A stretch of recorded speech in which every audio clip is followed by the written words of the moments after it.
Hi, Mike, and welcome to Ultra World Media.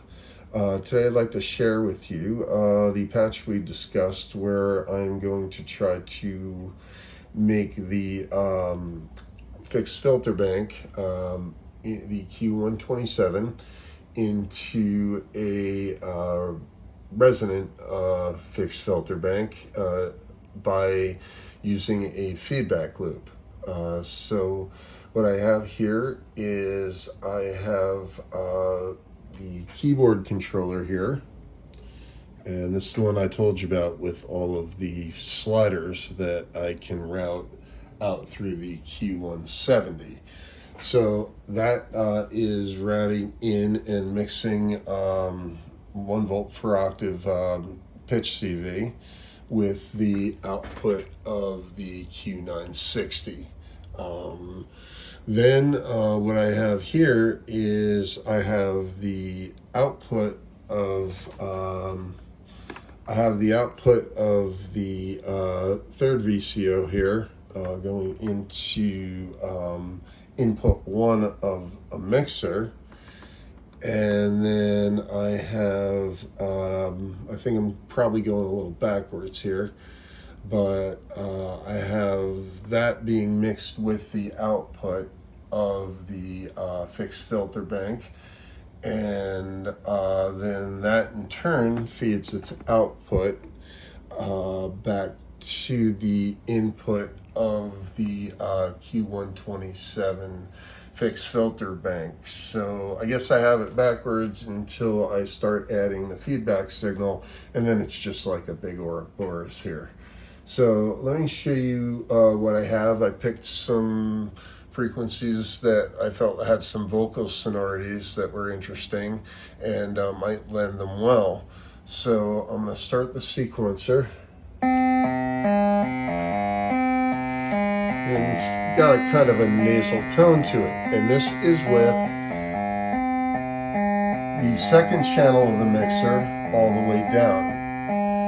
Now I'm going to slowly raise that control, and there's not much effect up until you start getting past 12 o'clock.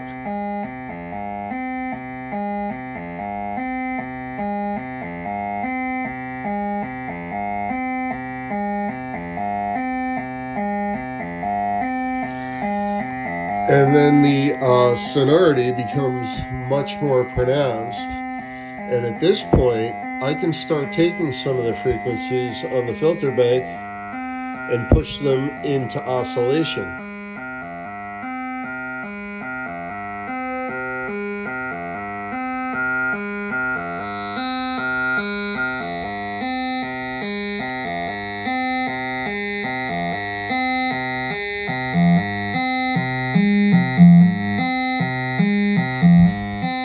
And it almost sounds like a wooden plucked instrument at this point. And that's kind of dramatic on the oscillations, so now figured it might be interesting to come back and start reducing the feedback signal.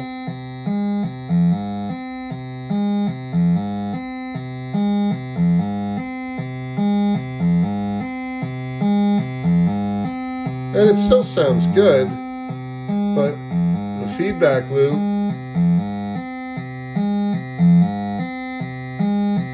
kind of pushes it. Let's try some of the higher frequencies.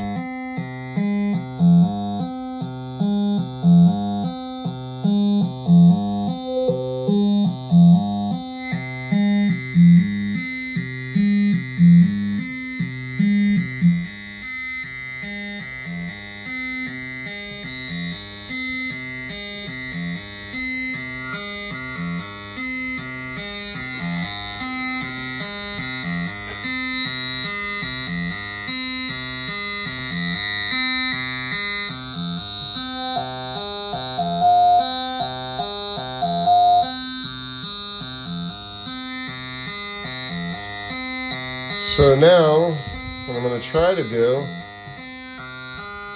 is create a vowel format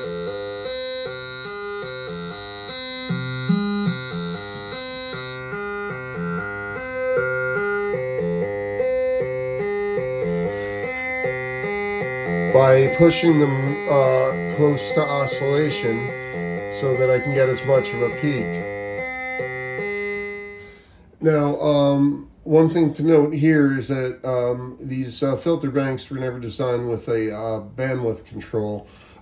Probably using this type of patch with variable bandwidth could produce some really very interesting format results.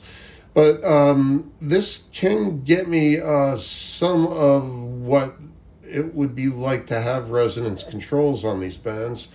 So I thought I might share that anyway, and let me know what you think. Thanks.